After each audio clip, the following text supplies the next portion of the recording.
I've got some stuff. Here we go. I'm not sure. I have a handful of stuff, so I'm gonna have to pick as I go. This first one is called Hamakua. I grew up in Hawaii when I was little, and my mom lives there now, so I call that place home. I don't ever go back to Illinois. You hear that a lot in my poems. I talk about Illinois and stuff. I don't go back there, so Hawaii is my home. I got a Hawaii tattoo on Hamakua. In Hawaiian tradition, in Hawaiian culture, Hamakua is a sign of a good omen, something good that's about to happen. So if you see a shark, if you see a whale, if you see a lizard, if you see a turtle, if you see an owl, is Hamakua. It's good luck. It's like you're doing good, keep going. Hamakua, walk with me. I'm trading my place in your story with a bookmark. I'm telling you this is StoryWorth. This is Hamakua. A sign of good luck. A story girl stole from a deep sea dream and planted in dirt and raised, and here I am. Walk with me and smell the green. I drive this road all grown and it smells the same as memory despite how I miss the sea. A story girl planted in the South and history reminded her and unlicked it off the lollipop, and here I am, sweeter than ever. And you wouldn't believe it to be so. I'm a walking watermark, a blueprint of baby steps. I'm trying to hold this space in the earth so I can come back to it someday with water.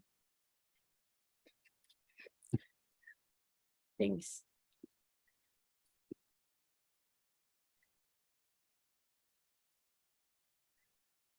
All right, y'all, it's about to get heavy in here. This poem's called Original Sin. Forgive me, Father, for I have sinned. Or maybe I don't know how to talk about what happened in the confession booth. It's not so easy to leave the church when your brother doesn't even know why CPS is at the door. God says my body is a temple. God says I'm selfish and I should pray. My father played God in my creation story, and I have learned not to question how he loves all his children differently. But if suffering is my God's will, then so be my fury. Cigarette smoke on the bed sheets, bedside Bible in a motel, I'm learning how to feel less dirty, to close the drawer and check out. But some days I'm still a voodoo doll connected to my God by a single needle and a string. God really must hate ugly. God really must hate me.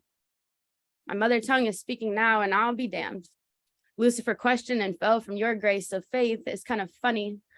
Narcissistic abuse is a sick joke. I'm still playing hide and seek with my own memory, begging for a Westboro Baptist form of forgiveness to come white out the bloodstains and call me clean. Damn near every religion finds a way to justify violence against women. Medusa got cursed for naming her abuser, and I too am still waiting for some brave man to see me without petrifying instantly. All God ever did was blame me for knocking shit over and told me to pray away the clumsy, like punch buggy, like 2 for flinching, some AA shit, forbidden fruit shit. If you say this is my fault again, I will Molotov cocktail myself through the stained glass windows of your house. The church will always be no comment, but I'm righteous with my speech. I'm eating the apple now, and Eden can go fuck itself. Meanwhile, Sky Daddy says that I am acting hysterical, being cruel for speaking his brutality into tongues. God says, outside Adam and Eve's incestuous love story, there's nothing. But I've been worshiping inside the observatory, and I have seen a constellation, ethereal, and God has been blowing up my phone ever since, reminding me he's gonna die soon. Boo-hoo, dead to me already. No proselytizing outside my house. I have grown an entire garden from the single rib that you fed to me as scraps. Between 2 choices, speak up or eat a bullet, I have found the courage to rapture the silence and make you mortal again. Wait till Lucifer hears about the shit you let fly in his house. I'll make a sky out of you, Daddy, but you will not be my holy ghost. You will not haunt me. And ain't this the reckoning you were threatening? Medusa got no justice, but the men that tried to kill her all got their shit rocked. Survivors make vicious executioners, so I pray you sick your dogs on me now. Pit your illusion of power against my army of hiss, venomous tongues chomping at the bit, framing my face. I have made a wicked circle of protection around my English. Let me make a lesson out of you now. I dare you defy me. Tight fit dress and still not asking for it. Snake hair and still cursed, but keeping my head live deadly for all my parcel tongue friends. Good God, holy black speech, I'm fucking precious to me. Next time you dare take my name in vain, summon it from Lucifer's mouth and remember, hail Satan. Kneel before my devil spit, because he put Cerberus on guard at my door some nights, and I swear you too were God-fearing. I'm become the voice you coached out of me. I'm become death, defying the chasm of quiet preachers with battering ram blasphemy. Blessed are those who fall from your grace and never get invited back home for Christmas. what? Okay, that's my favorite one. Thank you. Personally. Wow. I had to like unmute and be like, wow. Yeah, seriously. Wow. Delivered brilliantly. Just fire. Thank you. Yes, Thank that was you. a performance, yes. You got all hosier on us and took us to church. Shit. Thank you. I do it once in a while. Okay, I got a few more. The temple. This is called Twisted Tree.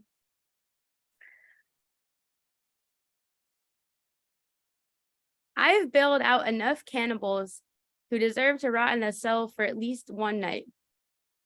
I didn't sleep because you needed me.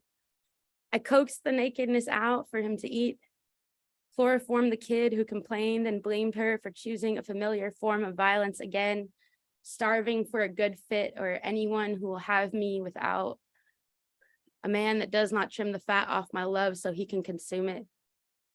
For my high school graduation, my father wants to buy me fake tits that I did not ask for, willing to pay for plastic surgery, but cannot put up a cent for trauma therapy or a college degree. My father wanted to sell me to the highest bidder, and the guts inside were too much, or won't cut it. Cut him down or add something prettier. He says you can finally be whole when someone devours you, and then he eats me alive. When you belong to, it makes a little more sense. Codependency is the anorexic cousin of narcissistic abuse. You spend enough time around that type of hungry, you start to count calories too. Find someone to do it with. Together now, we can't lose if we team up against our bodies to silence them. If we win, they die. My father says I'm a handful and hard to love.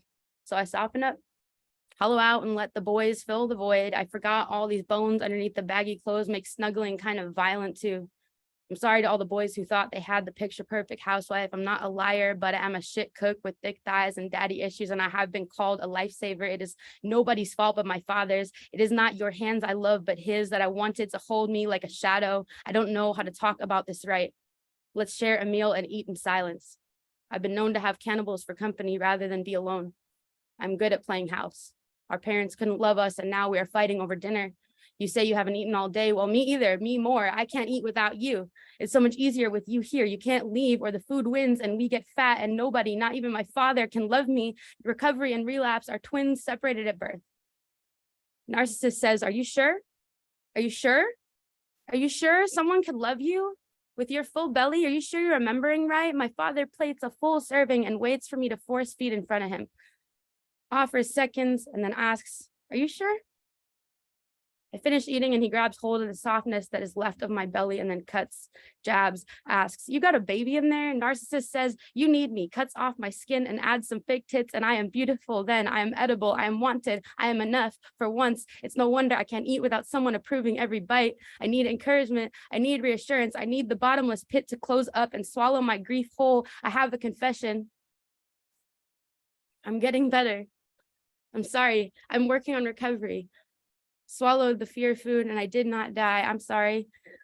I let my lonely become mine again. I'm sorry. Teach me how to finish a meal at a table for one and not purge without Hannibal's validation. At the funeral for the shrunken girl, they will not say a word about her body. They will not give her up. The pallbearers will weep because she died an apologizing child, and now nobody can tell her that she's forgiven. They won't call her small again. She was never supposed to be small. I won't let my father kill me. I won't invite you up for dinner unless I'm sure. No blades allowed in my house. No weapons allowed in my house. I will ruffle at the edges. I will bosom. Maybe someday someone will see all this texture and depth and wrinkle and call me octopus. Call me a beautiful handful. Call me spectrum girl. Call me whole and ask me to speak my mind at the table while we eat.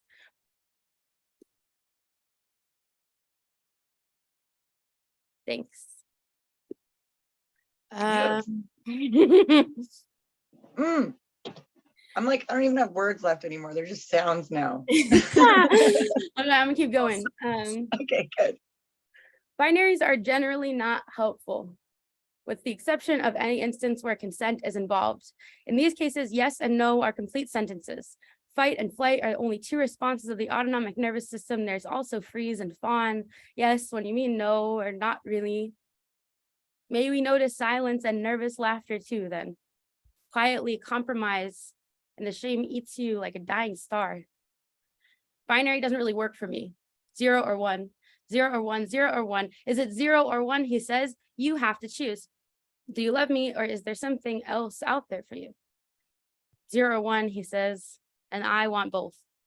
But Pavlov blows his whistle and I come. Yeah, obedience makes you a good girl, but breaking the binary, letting myself love everything in between makes me feel like a real girl. Girls are from Mars and boys will be boys. Make me palatable on your terms. Binaries box up an infinite child so the world can eat them in a single bite. And now, look what the binary did to the sweet boy. He never learned about sharing is caring. Girls are toys. Girls are from Mars. Girls are from Venus. I can't remember the nursery rhyme. Sometimes I feel like a factory defect, a joy machine put in a box that nobody wants to buy, even on sale. I have been made to think that monogamy is the binary, but binary is just hand-me-down tradition, and tradition is killing too many beautiful things that I might want to kiss. Boy commands the room, demands an audience to listen to something that they do not understand. So now I'm a boy. You've been cordially invited up to my home planet for years and can't afford the trip, cannot make the time to see me. Light years away, I pixelate in your eyes and become static, idealized. The planetary being shrinks her love to fit into a single set of hands. You puppy dog and I Pavlov and have been. I'm growing out of my awkward Pinocchio phase and becoming a real girl now, but motherboard overload, it is time to finish this Toy Story series on a high note. Andy still doesn't know what my real voice sounds like. I did not get to exist until you come home. Andy has an object permanence problem, but pull the string and I say the same thing that I said 4 years ago when you bought me. I want to go outside, but then you'll call me dirty, right? Write your name all over my feet, all over my body, but I still belong to myself. My love has been known to make a man feel weightless. Let me invite someone over for a game and you'll see 2-player mode unlocks this gravity feature and we'll all float on, all right? But I don't want a cheat code. My love is a voyager and speaks in cursive, radios out to undiscovered worlds and galaxies far, far, far away. My love is patient and believes in life on other planets. The boy says he regrets this. He calls me impossible and then kisses me goodnight. What a cosmic head fuck.